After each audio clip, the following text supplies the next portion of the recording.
that local control is a major thing. And, of course, it was great to hear Representative Lawson. I was with the Boys' Rights Passage program longer ago than I'd like to admit. And that sense of community that he's still pervading in that idea, not only of nonviolent protest, but that idea of connectivity. And we kind of talked about that before. Several people talked about the diversity, including Mayor Turner mentioned the diversity. And we go back to the Chinese Exclusion Act, right? Yes, Black Americans built this country, but so did other minorities, right? And it's built on the land of our Native Americans. So when we think about these communities that have had severe impact, and we look at the economic poverty that many Indian nations experience. I have a background in federal Indian law, so I've been to these communities in Oklahoma, New Mexico, et cetera, and seen that poverty. And this tragedy can offer a peaceful way for us to exercise that First Amendment right to have our voices heard, to assemble, to congregate, and then vote, not just in the polls, but also with our pocketbooks. And so a major point recently has been the over $1 trillion of spending power that Black America has, over $1.5 trillion of spending power that the Hispanic community has, to vote with our pocketbooks. And that doesn't just mean retailers. That also means political contributions. That means supporting elected leaders who share values of building as opposed to destroying. I do want to say it's interesting to bring up Reverend Lawson. If I had a dream for all of this today, if I could hope for one thing, it would be that Reverend Lawson got to bookend the civil rights movement. I would like to think he was there with Martin Luther King, and he was there today. And I would like to hope that today begins the closing chapter of this divisiveness in our nation, and that we finally wake up and we start to heal these problems that he has been fighting his entire career for, and that we all had a moment to come together today peacefully and let our voices be heard and be able to hear the voices of others. Gentlemen, I want to thank you both so much for joining me today. I want to thank all of our guests who were with us over the last 2+ hours.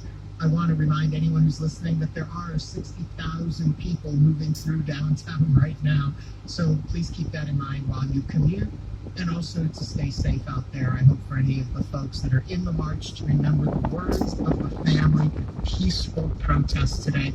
Let's be a shining example for this country.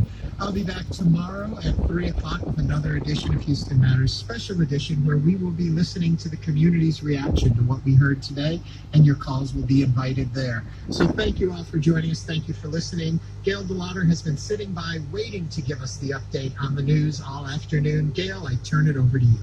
And Ernie, here are some of the sounds we heard this afternoon from downtown Houston.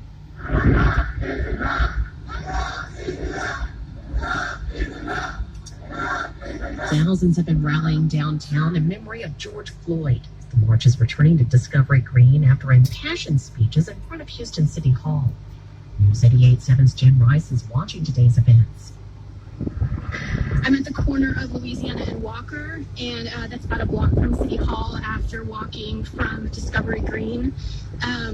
It's been a really well-organized march today. It's been unchaotic, orderly. Everything I've seen has been a peaceful demonstration, but the crowd is enormous, and it just feels like marchers just keep coming and coming and coming. I've seen some signs today like hold cops accountable. One said justice for George Floyd, and it's just an enormous turnout today. Funeral services for Floyd will be held here in Houston next week. As more Houston businesses reopen, the city and county COVID-19 recovery czars say they're still testing in at-risk areas to try to avoid a second spike in cases.